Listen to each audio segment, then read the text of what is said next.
Sucks.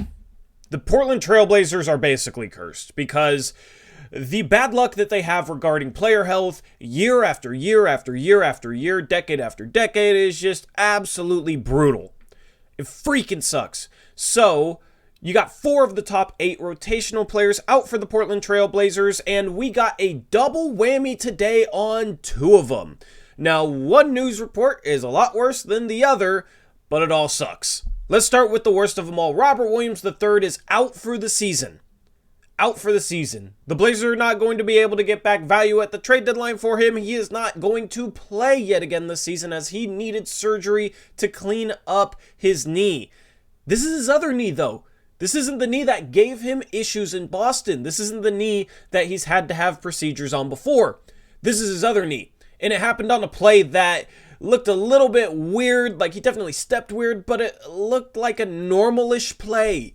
It wasn't like he landed at a super weird angle or planted super weird. It just seemed like the type of play where somebody else is probably fine. But Robert Williams, with his unfortunate injury luck, he's been cursed as a player, unfortunately. I feel bad for him. He is out for the season because of it. And with the Portland Trailblazers in rebuild mode, this is a big part of the reason why I wanted to trade Robert Williams III before the season. With DeAndre Ayton on the team and the Blazers going young, it just made more sense to flip Williams elsewhere, in my opinion, and get back whatever value the Blazers could get back. Because I was extremely worried about this happening. Unfortunately, you just cannot count on Robert Williams III to stay healthy. Now, hopefully his career can turn around in terms of some of the injury luck that he's had, but at this point, I'm just going to assume the status quo is going to remain the status quo. And the status quo, unfortunately for him, has been that he gets injured and he can't stay on the floor. We'll see if the Blazers end up signing a backup center at some point. I don't think Chauncey Billups has much confidence in Moses Brown, and every other option at the backup center spot is basically a small ball option.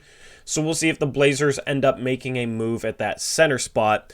Now, next up, the other guy that we got news on was Scoot Henderson. Shams Charania posted a video on Twitter where he said Scoot Henderson has a bone bruise in his ankle and will be reevaluated in 2 weeks. I was hopeful that Scoot could return somewhat soon, and unfortunately, he can't. So that's a little bit worrisome considering Scoot was warming up and looking good, looking relatively healthy in recent clips, but now he's out for an additional 2 weeks.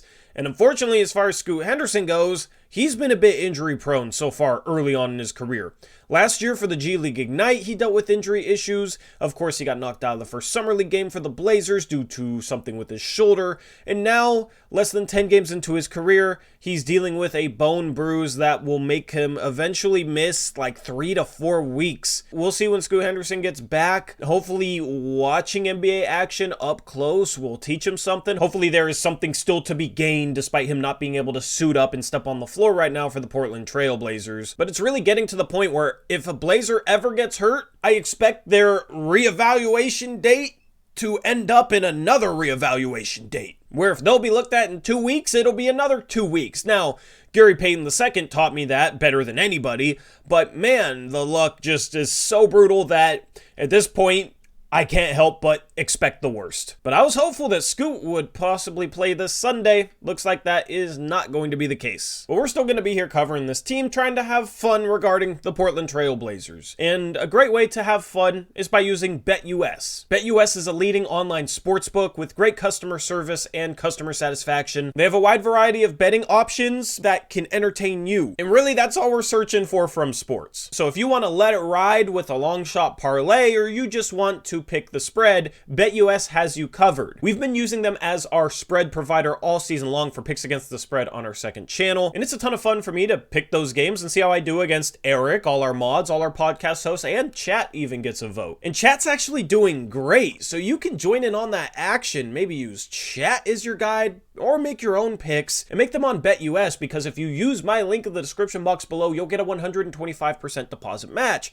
So if you deposit $100, you'll get an extra $125 for you to pick NBA games on and have some fun watching some NBA basketball right now, given how brutal it is for the Portland Trailblazers. BetUS is a fun, reliable way to bet on sports, and it helps out the channel, so definitely use that link in the description box below for 125% deposit match. Now back into the video. So as we already know, Anthony Simons is currently out. He got injured on the first game of the season because of course he did. And it sounds like he's not going to return until approximately the middle of December. So the Blazers have a legitimate stretch here where they don't have Anthony Simons or Scoot Henderson at the guard spots. And it looks like Malcolm Brogdon might miss some time. We'll talk about that in a second.